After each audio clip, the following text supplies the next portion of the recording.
কোথাও ঘুরতে গেলে তারপর বাড়িতে ফিরে আসার পর আমার কাছে মনে হয় সবথেকে বিরক্তিকর কাজ হলো এই ট্রলি গোছানোটা। বিয়ের পরে প্রথম আমার তো কোথাও ঘুরতে গেলে বাড়িতে ফেরার পর বেশ কয়েকদিন চলে যেত ট্রলি গোছাতেই। কিন্তু মা হবার পর সব কিছু যেমন নিমিষেই পাল্টে গেল। এখন বাড়িতে ফিরে আগে মেয়ের কাপড়গুলো আলাদা করে রাখি, কোনগুলো ধোয়া হবে আর কোনগুলো আলমারিতে তুলে রাখতে হবে। আর এই কাপড়গুলো বের করতে করতে আপনাদেরকে দেখাই আমার মামার বাড়ির গাছের আমলকি।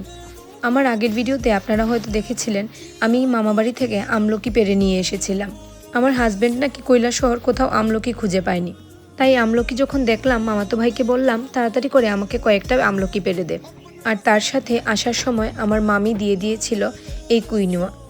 এগুলোকে আমরা কাওন চাল বলে থাকি। আমরা এগুলো দিয়ে আগে পায়েস খেয়ে থাকতাম। আর এই চালগুলো সবসময় মামাবাড়ি থেকেই দিদা দিয়ে দিত। এটা কিন্তু শরীরের জন্য ভীষণ ভালো।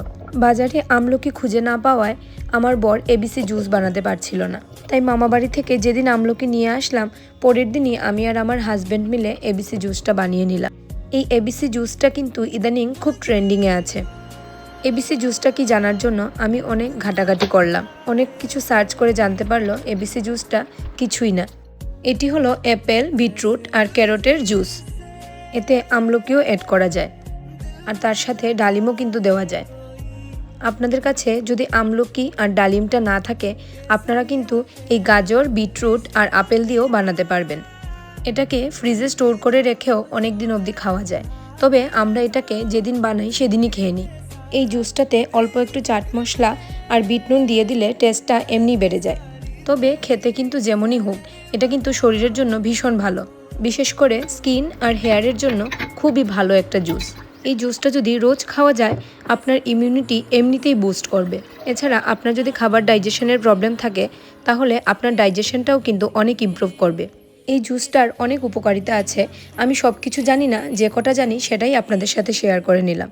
আপনাদের মধ্যে অনেকেই হয়তো আছেন এই জুসটার ব্যাপারে জানেন, কিন্তু আবার অনেকেও হয়তো আছেন যে এই জুসটার ব্যাপারে কিছুই জানেন না।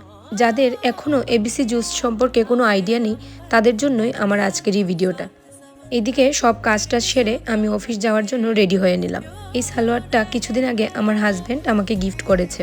আমার না এই সালোয়ারটা এত পছন্দ হয়েছে আমি আপনাদেরকে বলে বোঝাতে পারবো না। আমি এখন রোজই এইটা পরে যাচ্ছি অফিসে। আজকের ভিডিওটি এখানেই শেষ করছি। সবাই ভালো থাকবেন, সুস্থ থাকবেন। দেখা হবে পরের কোনো ভিডিওতে।